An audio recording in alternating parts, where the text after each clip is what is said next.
Hi, just a quick one. It's going to be a quick series because it's quite long. Basically, fair use, it's for educational purposes, although that only applies to the person. I'm not a legal person. I'm a man. It's the persuasion revolution. There's something here, as we just gone on to the next bit, that I don't agree with, obviously, and you'll understand why. It says, Her Royal Sweetness Lisa Berger realised what a pain it is to scroll through this long ass list and kindly whipped up a lovely document that you can use as your very own swipe file. Now ain't that sweet? Get it here. So I'll leave a link to this anyway when I've done the series and that, so you can go and have a look. Words aren't just strings of alphabets sewn together with ink. Words are cues. Words are triggers. Words when used correctly can transform an whatever into wow, that's it.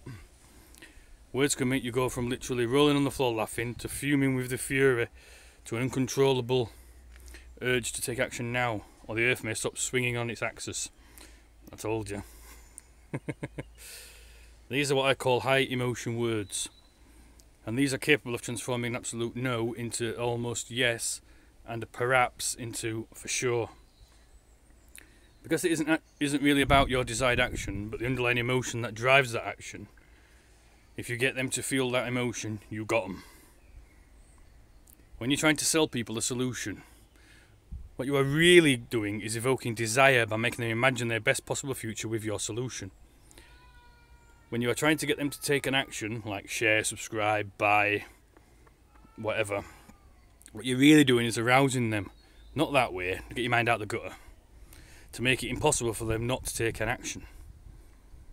When you're trying to get people to click and read your article, what you're really doing is evoking curiosity, so fierce that it claws at the minds of the casual browser and forces him or her to click that link and read that piece.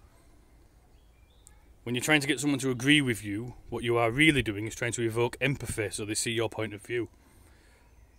So what are these high emotion words that can work this magic? Glad you asked. This woman here has compiled a list of 380 words that are proven to induce certain emotions, both negative and positive, and that I strongly encourage you to look out for. I wouldn't say you can use them, use the tools that I use against us, against them. You know what I mean? It's a good idea, but it's also to know what you're listening to. Look out for, so you can know when these words have been used to play on your emotions. And I strongly encourage you to use them and offline communications to get your prospect to take the desired action. Or just to think, well, you know what I mean, these words are being used, it's playing on my emotions, emotive language. But before I share the list with you, here is a 3-step plan to get the most out of these words. Step 1, determine the desired action you want your prospect to take, example, like, share, read, subscribe, comment, buy, etc. Step 2, determine the exact emotional state that will drive that action. Curious, relaxed, fearful, inspired, etc.